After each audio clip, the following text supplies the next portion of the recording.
Code படத்துல எல்லா ரசிகர்களுமே கொண்டாடும்படியா படமா மாறும் பொழுது தல தோனி அவர்களை காட்டுறாங்க அப்படிங்கும்போது தோனி ஃபேன் சந்தோஷமாறாங்க. அப்படியே தோனி இருக்கும்போது விராட் கோலி ஒரு வால்பேப்பர்லயா காமிச்சு விராட் கோலி காமிக்கிறாங்க. ஸோ அப்படியே கங்குவா போஸ்டர் இது வந்து ஒரு போஸ்டர் வந்து அப்படியே ஒரு ஸ்கிரீன்ஷாட் மாதிரி ஒன்று காமிச்சாங்க. எல்லாமே நல்ல விஷயம் தானே. அது வெங்கட் பிரபு சாருடைய ஒரு என்ன சொல்றது ஒரு இன்டெலிஜென்ஸ். படம் ஃபுல்லா நான் ஸ்டாப் ஒரு ஃபுல் மீல் அனுபவம். கங்குவா திரைப்படம் வந்து தள்ளி போகும்பொழுது சூர்யா சார் ஃபேன்ஸே வந்து கொஞ்சம் பொறுமையை இழந்து பல மீம்ஸ்கெல்லாம் போட்டு எப்போதான் விடுவீங்க எங்கள் தலைவரை பார்க்க முடியுங்கிற அளவுக்கு ரொம்ப மனவேதனை பட்டிருக்காங்க. அப்படி இருக்கும்போது படம் குறித்து ஏதாவது அப்டேட்? இப்போதைக்கு வந்து நம்ம ரிலீஸ் டேட் தான் அனௌன்ஸ் பண்ணணும். எல்லாமே ட்ரெய்லரும் விட்டாச்சு. ட்ரெய்லர் நம்ம டேட்டே போட்டுட்டோம். எங்களுக்கு இருக்கிற அந்த மரியாதையில இப்போ நாங்கள் படத்தை கொண்டு வர போறதில்ல. நாங்கள் வந்து இன்னொரு டேட் பார்த்துட்டு இருக்கோம். அந்த டேட்ல கொண்டு வந்துடும் சொல்லிட்டார்ல. அந்த டேட் என்னன்றது தான் இப்போ ஸ்டுடியோ கிரீன் ஞானவேல் சார் இந்த டீம் உட்காந்து பார்த்துட்டு இருக்கோம். தமிழ்நாட்டில் ஆல்ரெடி 3 படம் அனௌன்ஸ் பண்ணிட்டாங்க. அமரன் ஒரு சைடில் வருதுன்னா அடுத்ததா நீங்க பாத்தீங்கன்னா பிரதர் வருது, தென் பிளடி பெக்கர் வருதுன்னா இப்போ 3 படம் வருதுன்னா நம்ம அது வர முடியாது. அப்போ 30 நம்ம கையில் இல்லை. கோட் திரைப்படமே 1000 கோடி அடிக்குமா அப்படிங்கிற பேச்சுவார்த்தை போயிட்டு தான் இருக்கு. அது வசூல் சாதனை வந்துகிட்டு இருக்கு சார். அப்படி இருக்கும்போது கங்குவாவும் அந்த ஒரு கண்ணோட்டத்தில் தான் நீங்க ஒரு தமிழ் படம் 1000 கோடி பண்ணணும்னா மினிமம் 40% நார்த் இந்தியாவில் வரும். 500 கோடி வந்து கல்கி அங்கே கலெக்ட் பண்ணும்போது அதே மாதிரி இங்கே சூர்யா சார் நடிச்சு இந்த படத்துலையும் பேரண்டி ஆர்டிஸ்ட் இருக்காங்க, பாபி தியோல், திஷா பட்டானி அப்படின்னு ஏன் கலெக்ட் பண்ணக்கூடாது? அப்போ பொட்டன்ஷியல் நிறைய இருக்கு. ஸோ ஞானவேல் சாருடைய ஒரே ட்ரீம் என்னன்னா தமிழ் சினிமாவில் வந்து முதல் பேன் இண்டியா படம் பேன் ரிலீஸ் ஆகி பெரிய லெவலில் ஒரு கலெக்ஷன் அச்சீவ் பண்ணாதான் அது ஒரு ரெக்கார்ட் பிரேக். ஜெயலலிதா பீட் பண்ணுவாங்க. இது பீட்டிங்கே சொல்லக்கூடாது. நம்மளை பொறுத்தவரையும் ஒவ்வொரு படமும் அடுத்தடுத்த ரெக்கார்ட். முதல் முறையா யார் எதிர்பார்த்தாங்க ரஜினி சாரோட படம் வந்து ஒரு 600 கோடி பண்ணணும். ஜெயிலர் படம் வந்து பெரிய வசூல் சாதனை. ரஜினி சாரோட ரெக்கார்டை யார் பிரேக் பண்ணாலும் Rajini sir will remain Bharat Ratna தான். மக்களே அன்பு வணக்கம். இன்னைக்கு நம்ம கூட யார் இருக்காங்க பார்த்தீங்கன்னா ப்ரொடியூசர் புஃப்டா தனஜன் சார். சார் வணக்கம். வணக்கம். எப்படி சார் இருக்கீங்க? நல்லா இருக்கேன். கோட் படத்துல எஸ்கே கேமியோ ஓகே சார். ஆனால் எல்லா ரசிகர்களுமே கொண்டாடும்படியா படமா மாறும் பொழுது ஒரு தல தோனி அவர்களை காட்டுறாங்க அப்படிங்கும்போது தோனி ஃபேன் சந்தோஷமாறாங்க. அப்படியே தோனி இருக்கும்போது விராட் கோலி ஒரு வால்பேப்பர்லயா காமிச்சு விராட் கோலி காமிக்கிறாங்க. ஸோ அப்படியே கங்குவா போஸ்டரும் அதில் இருந்தது. ஆமாம். திடீர்னு அப்படியே ஒரு இதில் போச்சு. அதில் தலை வந்தது கடைசியில். அந்த பொண்ணுகளில் தலை வச்சு ஒரு அது லாஸ்ட்ல சார் இதெல்லாம் அப்படி லைட்டாக வச்சுட்டு கடைசியில் தலையை டைலாக தலையிலே வச்சு காமிச்சாங்கல்ல. அது வந்து கோட் படத்தில் எல்லாமே விஷயங்கள் வந்தது. இது வந்து ஒரு போஸ்டர் வந்து அப்படியே ஒரு ஸ்க்ரீன்ஷாட் மாதிரி ஒன்று காமிச்சாங்க. எல்லாமே நல்ல விஷயம் தானே. அது வெங்கட் பிரபு சாருடைய ஒரு என்ன சொல்றது ஒரு இன்டெலிஜென்ஸ். எல்லாரையுமே கவர் பண்ணிட்டார். அங்கே Rajini sir reference, Kamal sir reference, Surya sir reference, Ajith sir reference, SK அப்படின்னு எல்லாம் வச்சு ஒரு காம்பினேஷனாக ப்ளஸ் நடிகர்கள் மோகன் சாரில் ஆரம்பித்து அது பிறகு வந்து பிரசாந்த் சார் ப்ளஸ் வந்து பிரபுதேவ் சார் அப்படின்னு எல்லாரையும் கலவையாக வச்சு படம் ஃபுல்லாக ஒன்று சொல்லுது நான் ஸ்டாப் ஒரு ஃபுல் மீல் அனுபவம். உட்கார்ந்தவனா ஸ்பெஷல் மீல் கிடையாது, ஃபுல் மீல் அனுபவம். அப்படின்னு சொல்லுங்க சார். விக்ரமன் சார் படமான குடும்பமாக சேர்ந்து தமிழ் சினிமாவே குடும்பமாக சேர்ந்து ஒரு படத்தை கோட் கொடுத்த மாதிரி அதாவது ஃபுல் மீல்ஸ் அனுபவத்தை கொடுக்குறதா. இப்போ ஃபுல் மீல்ஸ்னா எல்லாத்தையும் டேஸ்ட் பண்ண நினைப்போம்ல. ஒரு நார்த் இந்தியன் ஃபுட்னா 2-3 தான் இருக்கும். இது ஃபுல் மீல்ஸ்னா எல்லாமே இருக்கும். நம்ம சவுத் இந்தியாவில் பார்த்தீங்கன்னா ஃபுல் மீல்ஸ் அனுபவம் பெரிய தட்டு ஃபுல்லாக ஒரு 24 டிஷ்ஷஸ் இருக்குல்ல. அந்த மாதிரி இதில் அவ்வளோ விஷயங்கள் இருக்கிறது தான் கோட் இன்னைக்கு எல்லாருமே ஃபேமிலியாக போய் பார்க்கணும்னு ஆசைப்படுறாங்க. அது அவருடைய வெற்றியாக நான் பார்க்குறேன். அது வெங்கட் பிரபு சாருடைய ஸ்டைல். அது அந்த கங்குவா வந்து ஒரு ரெஃபரன்ஸ் இருந்ததுனால நான் கங்குவாலேயே கேட்குறேன். கங்குவா திரைப்படம் வந்து தள்ளி போகும்பொழுது சூர்யா சார் ஃபேன்ஸே வந்து கொஞ்சம் பொறுமையை இழந்து பல மீம்ஸ்கெல்லாம் போட்டு எப்போதான் விடுவீங்க எங்கள் தலைவரை பார்க்க முடியுங்கிற அளவுக்கு ரொம்ப மனவேதனை பட்டிருக்கலாம் என்ன இன்க்ளூட். ஸோ அப்படி இருக்கும்போது படம் குறித்து ஏதாவது அப்டேட் சார்? இல்லை, இப்போதைக்கு வந்து நம்ம ரிலீஸ் டேட் தான் அனௌன்ஸ் பண்ணணும். எல்லாமே ட்ரெய்லரும் விட்டாச்சு. ட்ரெய்லர் நம்ம டேட்டே போட்டுட்டோம். அது பிறகு என்ன நடந்தது உங்களுக்கு தெரியும். அது வந்து சூர்யா சாரே அவர் பப்ளிக்காக அனௌன்ஸ் பண்ணார். எங்களுக்கு இருக்கிற அந்த மரியாதையில இப்போ நாங்கள் படத்தை கொண்டு வர போகிறதில்ல. நாங்கள் வந்து இன்னொரு டேட் பார்த்துட்டு இருக்கோம். அந்த டேட்டில் கொண்டு வந்துடும் சொல்லிட்டார்ல. அந்த டேட் என்னன்றது தான் இப்போ ஸ்டுடியோ கிரீன் ஞானவேல் சார் இந்த டீம் உட்காந்து பார்த்துட்டு இருக்கோம். இதுக்கு முக்கியமான விஷயம் என்னென்னா நார்த் இந்தியாவில் இந்த படத்தை பெரிய லெவலில் ரிலீஸ் பண்ணுற பிளான். என்ன காரணம்னா நம்மளுக்கு வந்து நார்த் இந்தியா வந்து பெரிய லெவலில் ரெஸ்ட்ரிக்ஷன் இருக்குது.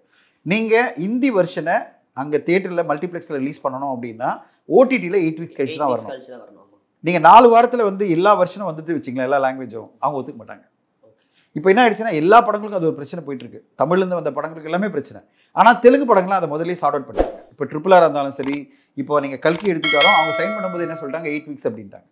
இப்போ 8 வீக்ஸ் சொல்லும்போது என்ன ஆயிடுச்சுன்னா ஆட்டோமேட்டிக்காக எல்லா மல்டிப்ளெக்ஸ்லும் அவங்க ரிலீஸ் ஆச்சு. ஆனால் இப்போ தமிழில் இருக்கிற முக்கால்வாசி படங்களில் 99% படங்கள் என்ன ஆச்சு அவங்க அங்கே ரிலீஸே பண்ண முடியல. மல்டிப்ளெக்ஸில் ஹிந்தி வெர்ஷனை தமிழை ரிலீஸ் பண்ணலாம். இப்போ இதை அட்ரஸ் பண்ணி தான் ஞானவேல் சார் என்ன பண்ணார், ஹிந்தி வெர்ஷனை தனியாக ஓடிடியில் விற்று அவங்களுக்கு என்ன சொல்லிட்டாரு 8 வீக்ஸ் தான் கொடுப்பேன். ஏன்னா நான் வந்து தியேட்டரில் ரிலீஸ் பண்ணோம் படத்தை மல்டிப்ளெக்ஸில், இல்லைனா சிங்கிள் ஸ்க்ரீன் மட்டும் தான் ரிலீஸ் ஆகும். இப்போது அந்த பிளான் போடும்போது இப்போ மல்டிப்ளெக்ஸ்லாம் ரெடி. எதுக்கு கங்குவா வந்து நாங்கள் ரிலீஸ் பண்ணுறோம் அப்படின்னு. ஏன்னா 8 வீக்ஸ்னு சொல்லிட்டு நம்ம அக்ரிமெண்ட் போட்டோம், அதை சொல்லிட்டோம் அவங்களுக்கு. அவங்க ஓகே டன் நீங்கள் வாங்க அப்படின்னு. இப்போ என்ன தேதியில் வரணுன்றதை மல்டிப்ளெக்ஸ் சொல்லணும்ல. ஏன்னா அவங்களுக்கு படங்கள் நிறைய இருக்குது. இப்போ என்ன மாதிரி படம் பார்த்தீங்கன்னா தீபாவளிக்கு 2 படம் இருக்குது. புல்புலையா 3 இருக்குது, அப்புறம் சிங்கம் அகைன் வருது. ஓகே, சிங்கம் வந்து சீரீஸில் வருது அஜய் தேவ்கன் நடிப்பில், ரோஹித் செட்டி இதில். 2மே பெரிய படம். எது 30ஆம் தேதி. அப்போது நீங்கள் அக்டோபர் வரையும் 10th விட்டுருங்க. ஆல்ரெடி ரஜினி சார் படத்தோட வரக்கூடாதுன்னு டிசைட் பண்ணியாச்சு. இப்போ அடுத்ததாக உங்களுக்கு 30th கையில் இல்லை. எது ஹிந்தியில் ரிலீஸ் பண்ணோன்னா தமிழ்நாட்டில் ஆல்ரெடி 3 படம் அனௌன்ஸ் பண்ணிட்டாங்க. அமரன் ஒரு சைடில் வருதுன்னா, அடுத்ததாக நீங்கள் பார்த்தீங்கன்னா பிரதர் வருது, தென் பிளடி பெக்கர் வருதுன்னா, இப்போ 3 படம் வருதுன்னா நம்ம அது வர முடியாது. அப்போ 30 நம்ம கையில் இல்லை. அப்போ அக்டோபரை எல்லா ஃபேன்ஸுமே சரி, எல்லாருமே சினிமாவில் இருக்கிறவங்களாம் நல்லா தெரியும், அக்டோபரில் வாய்ப்பே இல்லை. ஓகேங்களா? அப்போ இருக்கிறது நவம்பர் டிசம்பர் தான். இப்போ நவம்பர் டிசம்பரில் எந்த தேதி, இதுதான் நம்ம வந்து வெயிட் பண்ணி அதை டிஸ்கஷனில் இருக்குது. எந்த தேதியில் வந்துடலாம் நம்ம. அதில் எந்த தேதியில் வந்தோம்னா நம்மளுக்கு நார்த் இந்தியாவில் காம்படிஷன் கம்மியாக இருக்கணும், ப்ளஸ் தெலுங்கில் நம்மளுக்கு பெருசாக இருக்கக்கூடாது காம்படிஷன், மலையாளத்தில் இருக்கக்கூடாது. ஸோ அந்த கம்பேரிசனில் எந்த டேட் கரெக்டாக இருக்கும். இப்போ அடுத்ததான் நவம்பர் டிசம்பரில் பெரிய படம்னு இங்கே எதுவுமே இல்லை. டிசம்பர் 20th தான் விடுதலை 2 இருக்குது. ஓகேங்களா? வேறு எந்த பெரிய படமும் இப்போதைக்கு எதுவுமே டேட் சொல்லலை. அதனால் நம்மளுக்கு நவம்பர் டிசம்பர் வந்து ஓப்பனாக இருக்குது. 20ஆம் தேதி வரையும் நம்மளுக்கு ஓப்பனாக இருக்குல்ல. அப்போ எந்த தேதியில் வந்தால் கரெக்டாக இருக்கும் அப்படின்றத இப்போ எவாலுவேட் பண்ணிட்டு இருக்கோம்.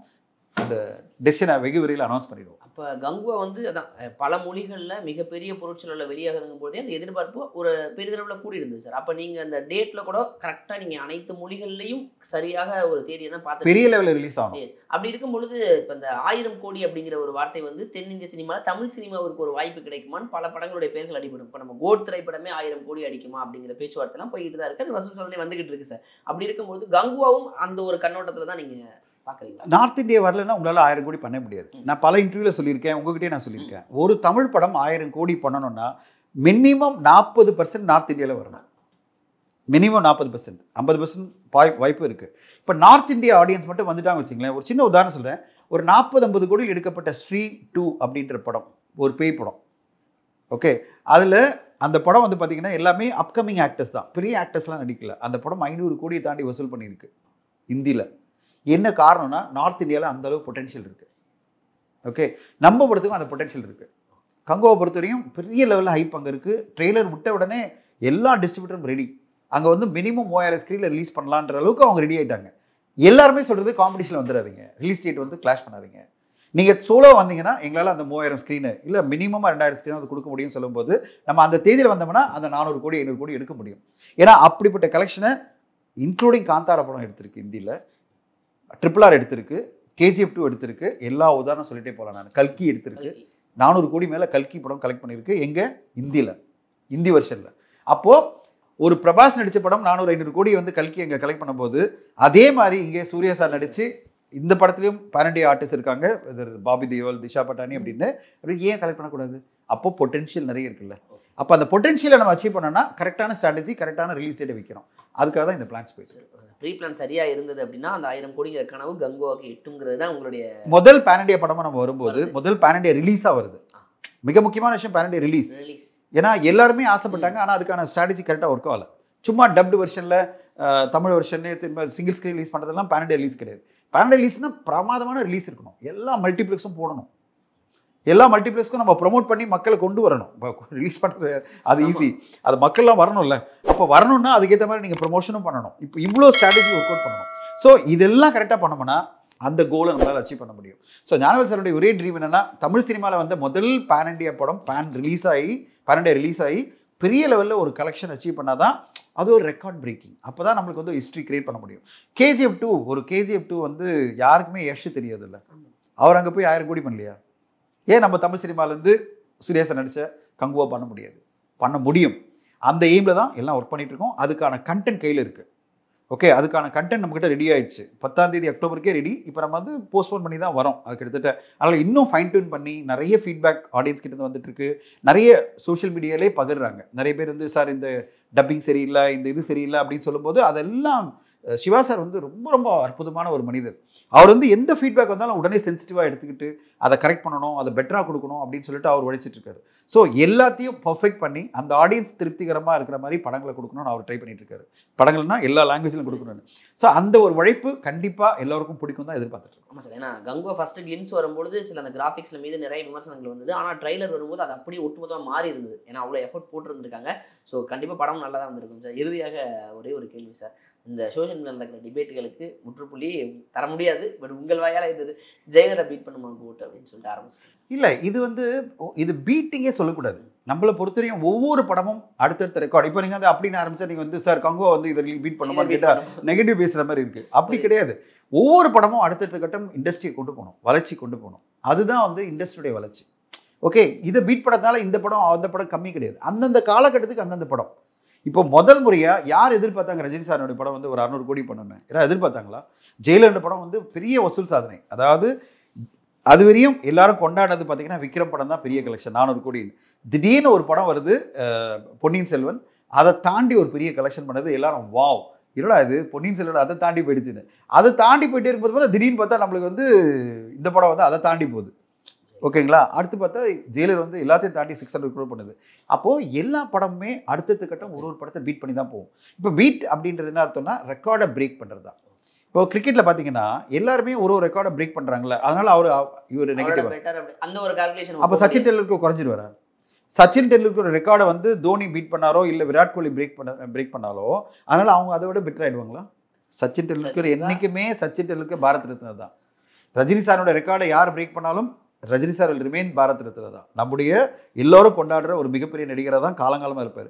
அதே மாதிரி நாளைக்கு லியோ ரெக்கார்டை வந்து இன்னொரு நடிகனோட படம் பீட் பண்ணாலும் எப்போவுமே அது வந்து தளபதி விஜய் சாரால் மக்கள் கொண்டாடிட்டே இருப்பாங்க. எப்படி சச்சின் டெண்டுல்கர் கொண்டாடுறாங்களோ அதே மாதிரி தான் அடுத்ததாக வரப்போட படத்தோட ரெக்கார்டை இன்னொரு படம் ரெக்கார்டை பிரேக் பண்ணோம். அப்போ கூட இந்த நடிகரை காலங்காலமாக மக்கள் பேசி தான் இருப்பாங்க. எப்படி கிரிக்கெட்டில் நம்ம அந்த நெகட்டிவிட்டி ஸ்ப்ரெட் பண்ணலையோ, ஒரு சச்சின் டெண்டுல்கர் ரெக்கார்டை விராட் கோலி பிரேக் பண்ணும்போது நம்ம யாருமே விராட் கோலி ட்ரோல் பண்ணல. விராட் கோலி ரசிகர்கள்லாம் சேர்ந்துக்கிட்டு சச்சின் டெண்டுல்கர் ரசிகர்களோட சண்டை போடல. சச்சின் டெண்டுல்கர் ரசிகர்கள்லாம் விராட் கோலி ரசிகர்களோட சண்டை போடல. அதே படம் நீ சொல்லலாம் அப்படின்னு விராட் கோலியினுடைய ஃபேன்ஸை யாரும் சொல்லலை. அதை அப்படி இப்படியே கொண்டாடிட்டு போனாங்க. அந்தந்த காலகட்டத்துக்கு அவங்களுடைய அச்சீவ்மெண்ட்ஸ். என்னுடைய ரிக்வெஸ்ட் என்னென்னா சோகால் ட்ராக்கர்ஸும் சோகால் ஃபேன்ஸ்க்கும் சோஷியல் மீடியாவில் ரொம்ப ஆக்டிவாக இருக்கிற டாக்ஸிக்கான சோஷியல் மீடியா போஸ்ட் பண்ணுறவங்களுக்கெல்லாம் ஒரே ரிக்வெஸ்ட் என்னென்னா, ஒரு படத்துக்கு ஒரு படம் கம்பேரிசனே கிடையாது. அந்தந்த படம் அந்தந்த காலத்தில் அது வெற்றி பெறும். அதை அப்படி செலிப்ரேட் பண்ணி போனோமே. அதை தவிர இவரை கம்பேர் பண்ணி நெகட்டிவிட்டி ஸ்ப்ரெட் பண்ணுறதும் இதெல்லாம் கிடையாது பொய்ன்னு சொல்லிட்டு வேணுன்னே அதாவது நெகட்டிவிட்டி ஸ்ப்ரெட் பண்ணி டாக்ஸிக்காக போடுறதும் தேவையில்லாத விஷயமா நான் பார்க்குறேன். என்னுடைய கோரிக்கை அதுதான். பாசிட்டிவான விஷயங்களை ஸ்ப்ரெட் பண்ணுங்கள். நம்ம தலைவர் படம் அதை பீட் பண்ணுடா அப்படி சொல்லு, அது கூட அவ்வளோதான். இப்போ நீ அவ்வளோ சென்சிட்டிவாக இருக்கியா, இந்த படம் கோட் வந்து இதை பீட் பண்ணது நினைக்கும் போது உனக்கு கோவம் வருதா, உன் படத்தை அடுத்ததாக வர படத்தை அதை பீட் பண்ணது உடைய கரெக்டா? இப்போ அதுக்கேற்ற மாதிரி அவர் நடிகருடைய அடுத்த படத்து ரசிகர்கள் அதை பீட் பண்ணுவாங்க. அப்படி தானே போகணும். அதுதானே இண்டஸ்ட்ரிக்கு நல்லது. அதை விட்டு இதை கம்பேர் பண்ணிட்டு இதை நெகட்டிவிட்டி பண்ணுறது எந்த விதத்தில் நியாயம்? ரஜினி சார் படத்தை பீட் பண்ண போகிறேன். நான் வளர்ந்ததே ரஜினி சார் படத்தை பார்த்தா, அடுத்து என் படத்தை இன்னொருத்தர் வராரு அப்படின்னா அவரே என்ன பார்த்து வளர்ந்தாங்கிற மாதிரி ஒரு செயின் லிங்காக தான் போயிட்டு இருக்கு. இதில் வந்து அந்த ஒரு பொறாமையோ அது தேவையில்லை. ஏன்னா இண்டஸ்ட்ரி அப்போ தான் நல்லா இருக்கும். இப்போ நான் பீட்டே பண்ணக்கூடாதுன்னா அப்போ எப்படி இண்டஸ்ட்ரி குறையும்? ஒரு ரெக்கார்டு என் தலைவர் ரெக்கார்டை யாருமே பீட் பண்ணக்கூடாது அப்படின்னா அப்போ இண்டஸ்ட்ரி குரோ ஆகாது. இல்லை, இண்டஸ்ட்ரி எப்படி குரோ ஆகும் சொல்லுங்க? இப்போ நாளைக்கு 1000 கோடி ஒரு படத்தை டார்கெட் பண்ணது, இப்போ யஷ்னுடைய படம் 1000 கோடி டார்கெட் பண்ணதால யஷ் தான் சூப்பர் ஸ்டார் ஆயிட்டாரா? கன்னடத்தில் நம்ம அதை தாண்டி போனோம்னு ஒரு போட்டினால ஒரு ஆரோக்கியமான போட்டி தானே. இப்போ பிரபாஸ் வந்து படங்கள் 1000 கோடி பண்ணதுனால பிரபாஸ் நம்பர் 1 யாருமே தெலுங்குல சொல்ல. அங்கே பவன் கல்யாண் இருக்காரு, சிரஞ்சீவி இருக்காரு, எல்லாருமே டாப்ல தான் இருக்காங்க. அதே மாதிரி தான் இங்க இருக்கிற நடிகர்கள்லாம் தொடர்ந்து நம்பர்ஸ் பண்ணும்போது அவங்க டாப்ல தான் இருந்துட்டு இருப்பாங்க. இதில் நம்பர் 1 நம்பர் 2க்குலாம் கேள்வியே கிடையாது, டிஸ்கஷனே வேண்டாம். எப்பவுமே அவங்கவுங்க இடத்துல அவங்கவுங்க இருப்பாங்க. நம்ம கொண்டாட வேண்டியது படங்களுடைய வெற்றிகளை. அந்த படங்கள் வந்து அடுத்த கட்டம் சினிமா வளர்ச்சி கொண்டு போகும்போது நம்ம அதை பார்த்து சந்தோஷப்படணும். தமிழ் சினிமா அடுத்த கட்டம் வளருது, அப்போதான் உலகத்துக்குள்ள எல்லாரும் பேசுவாங்க, பா தமிழ் சினிமாவில் தொடர்ந்து 500 கோடி 600 கோடி படங்கள் வந்துட்டு இருக்குப்பா, அப்படிதான் சொல்லுவாங்க. தவிர இவர் நம்பர் 1 நம்பர் 2 யாரும் சொல்ல போறது இல்லை. அந்த நம்பர் 1 நம்பர் 2 கேமுக்கோ இல்லை கம்பேரிசனோ இல்லை காம்படிஷன் பொறாம கேமை விட்டுட்டு நம்ம பார்க்க வேண்டியது என்னன்னா, ஓ இந்த நடிகனோட படம் இவ்வளோ பழக்கம் பண்ணுதுன்னா அடுத்து நம்ம நடிகனோட படம் இதே மாதிரி பீட் பண்ணணும். அது கூட சோஷியல் மீடியாவில் உழைக்காத, சோஷியல் மீடியா நெகட்டிவிட்டி ஸ்ப்ரெட் பண்ணாத.